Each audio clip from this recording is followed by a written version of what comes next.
Jakom mar duol makedo kod mibadhi e pachoka Laktar David Oginde owacho ni mibadhi en midhiero maduong' ahinya e pachoka. Oginde wacho ni mibadhi odwa jimbore mokalo e pachoka ka olero ni jogo mantiere lemo mopogore e pachoka osebedo ka dhi ataro gi chike kendo yako mwandu jopiny.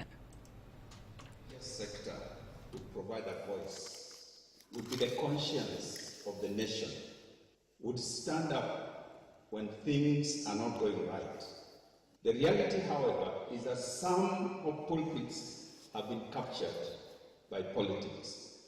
We have heard of funds that are given to religious institutions being misused.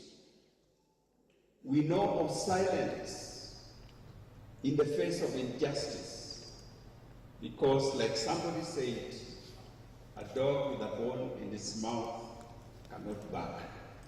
What is the undermining factor? Compromise of moral authority, political patronage within our religious sector. And I speak as one who belongs to that sector and has served there for a long time. Let me finish with the professional sector. And as I said, this is just a sample. It's not that these are the worst or these are the only ones. It's just that, just to tell us, show us how we have undermined this chapter 6.